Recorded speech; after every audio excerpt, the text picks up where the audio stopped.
Hello and welcome to the Kayla Paige Unfiltered Podcast. In light of March being Endometriosis Awareness Month, I wanted to launch my brand new limited series, the Endopreneur Chronicles. In this series, I will be chatting with some powerhouse entrepreneurs, business owners, and even some medical professionals lined up that either personally have endo or specialize in the field. We will chat about journeys, businesses, and of course, some controversial conversations. This may be more than a limited series, but you didn't hear that from me. Now, let's get into today's episode. Hello, and welcome to another episode of my series, the Endopreneur Chronicles. I cannot believe how quickly March has gone by. I can't believe we're almost in April to begin with, but I cannot believe the Endometriosis Awareness Month is almost done, almost come to a close.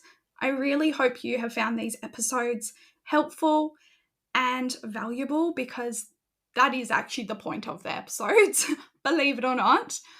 But I wanted to follow on from last week's episode and I wanted to talk about ways that I personally have found beneficial for running a business, managing my business, and managing my chronic illness and flare-ups. So I will go through a couple of things today that, have really benefited me that you can definitely take some parts of or take and implement it in your own life to manage your own flare-ups or whatever you need to, because at the end of the day, it's all about management and how you manage. So one thing that personally was an absolute game changer. I mean, everything is a game changer, but this was so beneficial, and it was creating like a go bag or a flare-up kit, whatever you would like to call it. I personally created the safety in my flare-ups and managing my pain overall by creating this flare-up kit. And when I say flare-up kit, I'm not talking about having some things in one spot in a drawer or, knowing where things are that you need. I am talking about an actual kit that if you were in a horrific flare-up that you couldn't walk, you couldn't move, you couldn't talk, and you needed someone to go and grab things for you, it's in a bag and everything lives within this bag. If someone comes into your home and you go, I need my flare-up kit, or I'm dying, can you go find my kit? Okay, it's in this room. They'll see this bag, they'll grab that. You don't want some random going through all your shit, and it just creates too much uncertainty,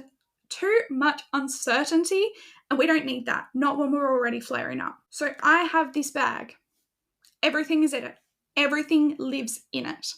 And this is something that actually completely changed the degree and severity of my flare-ups by creating that safety for myself, that I can either go crawl to get my kit, or I can ask my partner to go and grab the bag, knowing that everything I need is within this bag. So how did I create my bag?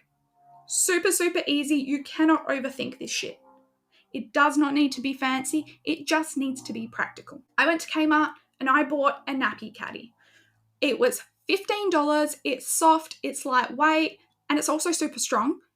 But the best part of this, and this is why I used a nappy caddy, it has pockets. So many fucking pockets. We need pockets.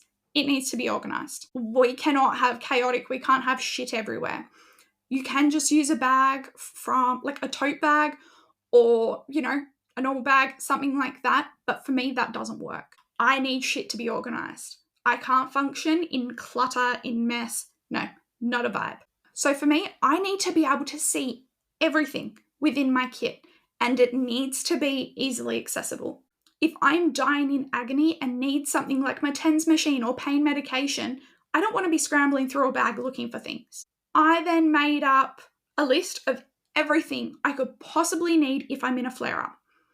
I did laminate this, so I do like a monthly check and restock to ensure I don't get caught out if I get another flare-up. And I will list the things that I've included in my actual physical kit. But if you want to physically see what is in my bag, make sure to head to my Instagram at Kayla Paige _podcast and check out my flare-up kit reel. So what did I include? This is going to be a bit of a list. Again, if you want the full list, head to my Instagram because it is pretty long, but this is everything that I thought, yes, this is 100% what I need. So I have my TENS machine with its chargers, all of that. I have a wheat heat pack, as well as my electric heating pad for when I physically can't move and just need constant heat. I also have my pain meds and my medication card, which I'll talk about my little cards after I do my little list. But I have my pain meds and medication card, my pain scorecard, a shower cap, bath pillow, CBD oil, sticky heat packs, sticky heat pads. They're like, I don't know what brand they are. You get them from Woolworths and they're just like muscle ones, I guess. Vomit bags, because honestly, it's a bit impractical to be carrying a bucket around, let's be honest. And this way, it's actually super easy to move around. If you need it, you can quickly grab it. Super easy. Tissues, wipes, pads, tampons, spare underwear, if you know, hand sanitizer, headphones, Hydrolyte, because you're going to get dehydrated, let's be honest. Hair ties and headbands. We don't want hair in the face. No, not a vibe. I've got chargers. I also have my power bank, which I obviously keep in there so that way if I do have a flare up, I don't need to get up to go find chargers or go plug into a wall. No, it's all there. Like, this is what I'm saying. This thing has fucking everything. I also have jelly beans or any sort of lollies to increase my blood sugar if it drops or if I'm starting to feel faint, which is definitely something I get very frequently, is quite faint. I also have sealed water, like a sealed water bottle. Like, I feel like this is kind of self-explanatory. Sometimes you'll forget to grab your water bottle or you'll run out of water and you need to stay hydrated. And if you're going to take meds, you don't really want to be taking them like dry. No. I also have a little portable fan. This thing I think was like $20 from Big W. Best purchase ever.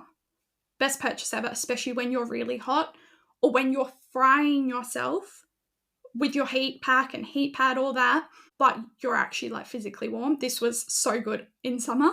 I also have socks, a battery operated light. So if I need to try quickly find something, or if I need to take a hot shower and don't want to wake my partner up, I will just turn that on so I don't have to put on the light.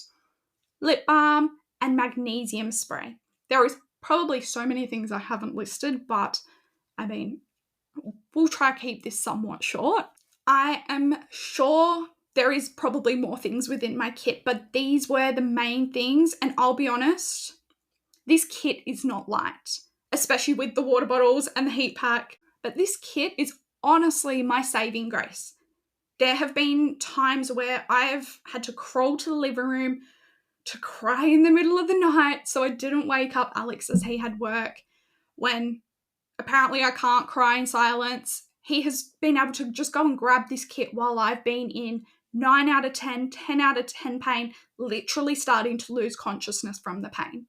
I also love my laminator. So by having all my meds written and laminated, in addition to a pain scorecard, which that will be on my Instagram as well, but a pain scorecard is basically 1 to 10. It is for people with chronic illnesses, and it helps you to define what number you're actually on the scale and help people around you to understand, okay, you're saying you're at a 9 out of 10. That's like bordering on emergency. Like, we need to go to hospital. I need to call you an ambulance. Whereas if you're like, a 6 out of 10 for a lot of people like normal people without chronic illnesses, for them, that's okay. We need to go to emergency. But for someone with chronic illness, it's not really, we live in a constant form of some pain, a lot of us. So this has just been so incredible. So people around me can actually know how bad I am. I also have on mine what medication for what number I am. And that's the same with my medication card. I have all the pain medication I take, as well as my daily medication, as well as drug interactions on it. So that way, Alex or anyone I'm with, if they go to get me medication, they can go to my little bag, pull out the medication, make sure that I'm not going to interact, and give it to me. Like, it just makes life so much easier, and I feel so much more safe having that. Also, my flare-up process management action plan, we'll call it an action plan, in an easy access. So that means that Alex or anyone knows exactly what I need to do to manage my pain and when to take me to emergency. I keep all of these together, and this has honestly just created so much safety in when I flare up. I also carry these cards with me at all times in case I have a flare up in public and can't really talk or something happens. I have it there as well as on my phone. When it comes to business tasks, I do something called cycle syncing. Now, I definitely went down the Kayla rabbit hole, the ADHD rabbit hole of learning fucking everything about this and why I should be implementing this in my business. While this could be an entire episode on its own, I'm just going to kind of give you the framework, how I use it, and just a little bit of details about it, because it has honestly changed how I run my business. Now, if you've never heard of this before, in a nutshell, it is when you sync your lifestyle, tasks, exercise, even some people sync their diet to your hormone cycle. As women are on approximately, obviously not everyone, it's on a 28-day hormone cycle.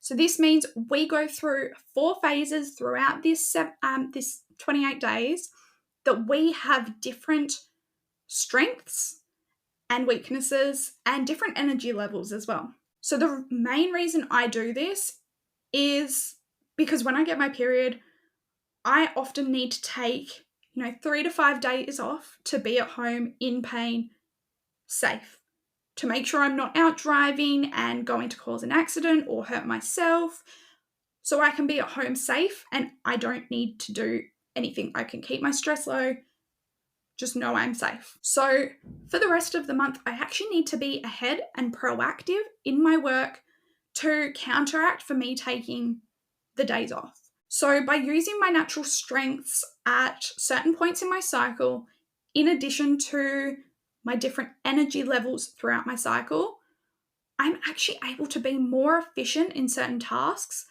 as well as predict when I'm going to flare up. So for example, usually your menstrual phase, also known as your period, is best for reflecting, rest, of course, and analysing. Whereas your follicular phase, I can't actually say that, I've realised trying to record this. So the week after your period is usually best for planning and goal setting.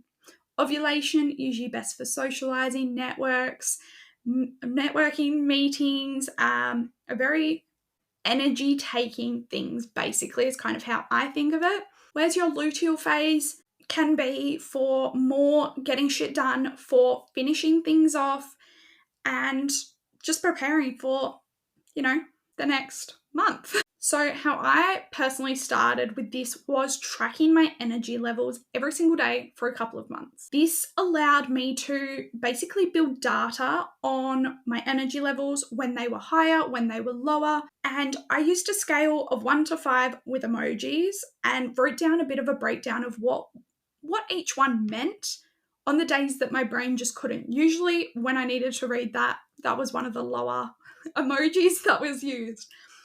But this basically helped me identify when in my cycle I would have more energy, which for me was typically ovulation. I do want to mention as well that everybody is different. So while ovulation is peak energy for me, I know that isn't the case for everyone. I do know people that ovulation is some people's lowest energy, when they have the lowest energy. So I highly recommend tracking your own energy, your own symptoms, anything like that yourself, to identify your peak energy zones. By knowing where my energy was higher or lower, I could plan social events, podcast interviews, recordings, meetings, client shoots. This also ensured I wouldn't have my period during important meetings or interviews or the previously said things. With the different strengths at different stages of your cycle, you can actually be more efficient and get more shit done, which we love getting shit done. This entire topic on its own could be an entire episode. So make sure to let me know if this is something you want to know more about and learn more about, because I can definitely do that. Stress management is also vital to reducing your overall pain, and it can actually contribute to your pelvic pain and pain in general. Usually you will tense your body when life is stressful, and that is not good for pain. When I started managing my stress, the overall tension within my body drastically reduced, meaning I'm a calm Kayla, which is the best Kayla. I have personally worked for years with my psychologist to manage my stress and reaction, in addition to the hundreds of hours I have spent reading books, doing research, really going down the rabbit hole of understanding how to manage my stress as best as I can as someone with chronic illnesses and as an entrepreneur. Finally, pelvic physio. Oh, this has been probably one of the biggest game changers for my overall pain. I had seen a pelvic physio a few years ago, and it was just so expensive on top of all of my other expenses, and it wasn't something I could physically afford. But luckily, I found another pelvic physio in Perth who is absolutely incredible and made such a difference to my pain after my first appointment. Literally 2 weeks after my first appointment, and I got my period, and I had my first ever pain-free period in years. And this was also the period that I created my flare-up kit, that I took 4 days off my phone completely. I didn't work. And honestly, I gave myself I guess you could say perfect month, which obviously that isn't achievable for everyone every single month. So for me, this really solidified how much, the things directly in my control impacted my pain. It is so important to be aware of your pelvic floor when you have endometriosis, adenomyosis, or even just chronic pelvic pain. I honestly thought I had a weak pelvic floor because I felt like I couldn't engage it. But after seeing the incredible Siobhan, she explained that I actually have a really, really strong pelvic floor, and I thought that was a great thing. But the issue was my pelvic floor was constantly engaged.